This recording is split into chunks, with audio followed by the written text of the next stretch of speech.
유튜브 대형 콘텐츠인 파이트클럽이 끝을 향해 달려가고 있습니다. 그러는 와중 사실상 파이트클럽 내에 파괴왕이라는 별명이 생긴 참가자가 있는데요. 바로 이준모 4번이라고 합니다. 본명은 이준모이며 활동명은 보이드입니다. 1997년생으로 25살인데요. 정진섭, 이길수, 우치아송과 동갑입니다. 키는 177이고요. 몸무게는 73 유지하고 있습니다. 전공은 실용음악이라고 하며 원래는 청주에서 거주하다가 서울에 작업실을 얻고 보컬 트레이너를 하고 있기에 서울에 거주 중인 것으로 보입니다. 격투 스타일은 MMA, 주 기술은 주짓수입니다. 실제로 예전에 운동을 했을 때 주짓수 위주로 훈련을 했다고 하는데요. 그래서 그런지 파이트클럽 내에서도 태클을 주로 사용하거나 주짓수의 형태를 많이 보여주기도 합니다. 그리고 왼손잡이인 사우스포라고 합니다. 운동 경력은 격투기는 5년을 했고 다른 운동까지 합치면 총 7년이라고 합니다. 10대 때 프로 선수를 목적으로 운동을 했지만 유리몸의 멘탈이 약해서 20살 때 포기를 했다고 하는데요. 그래도 2016년 MMA 세미프로 리그를 나가기도 했습니다. 현재는 운동을 하고 있지는 않다고 하네요. 5번 우치아송, 7번 손지우는 만두기를 보유하고 있는 것으로 잘 알려져 있습니다. 그리고 이준모도 보시면 귀가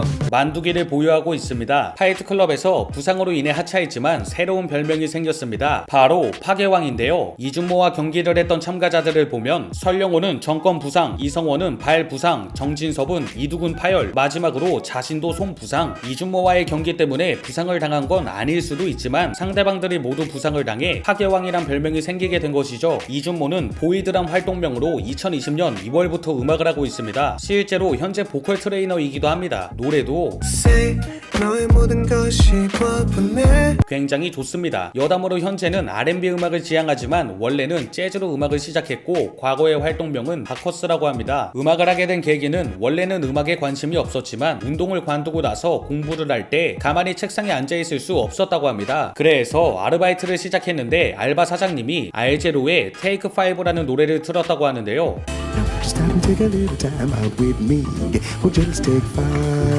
이 노래를 듣자 몸이 반응하기 시작했고 바로 학원을 끊고 음악을 하게 되었다고 합니다. 이후 가이드 녹음을 하기도 하고 앨범을 내기도 하며 공연을 하기도 합니다. 하지만 음악으로 인한 수입이 많지는 않은 것 같은데요. 요즘 음악이 잘 안 되다 보니 운동을 다시 해야 하나 고민이 되면서도 음악이 더 좋기에 버티고 있다 합니다. 과거에 모스버거에서 알바를 했었다고 합니다. 그리고 현재 보컬 트레이너를 하고 있지만 자전거로 배달 아르바이트를 하고 있기도 합니다. 파이트클럽에 출연한 이유는 제가 저 당시 앨범을 준비하다가 중간에 나온 거여서 앨범 자금 생각이 확 나더라고요. 그래서 돈을 목적으로 나온 것 같지만 아닙니다. 오랫동안 운동을 하지도 않았고 실력도 바닥인 것을 알고 있었다며 우승이 목적이 아니었다고 하는데요. SNS를 보면 자신의 얼굴을 알리기 위해 나온 것이며 음악을 한번 들어달라고 하는 걸 볼 수 있습니다. 자신의 음악을 많은 사람들에게 들려주고 싶은 게 주 목적이었던 것으로 보입니다. 11번 참가자 정진섭과의 에피소드가 있습니다. 파이트클럽 세트장에서 이준모는 정진섭에게 말을 계속 걸었다고 하는데요. 그러나 정진섭은 무시했다 합니다. 그럼에도 이준모는 친해지고 싶어서 말을 계속 걸었다고 하네요. 또 정진섭이 잠을 자다가 팔에 바퀴벌레가 떨어져서 소리를 질렀는데 이에 이준모가 잠을 깨기도 했다 합니다. 그리고 둘이 경기를 하게 되죠. 사실 이준모는 정진섭과의 경기가 마지막일 줄 알고 있었다고 하며 서로 동갑인 걸 알게 되고 이후 친하게 지내고 있습니다.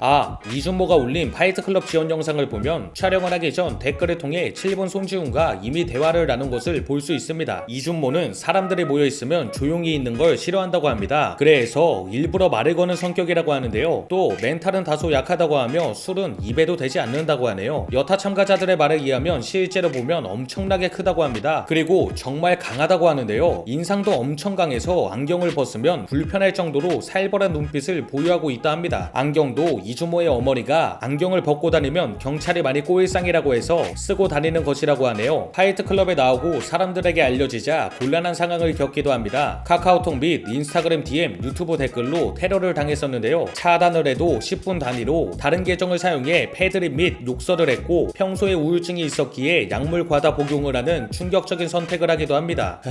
다행히도 카톡 삭제를 한 뒤 공격은 멈췄고 현재는 고소를 진행하고 있다고 합니다. 의외의 활동을 하기도 했습니다. 바로 우악구 10주년 기념곡인 어제처럼 오늘도에 보컬로 참여한 것입니다. 이준모는 팬치였네요.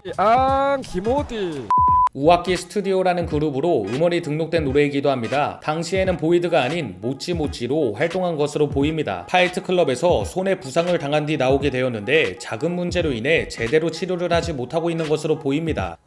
이렇게 4번 참가자 이준모에 대해서 알아봤습니다. 자신의 목표이자 꿈을 이뤄 승승장구하는 삶을 쟁취하길 기도합니다. ダメだねダメよダメなのよ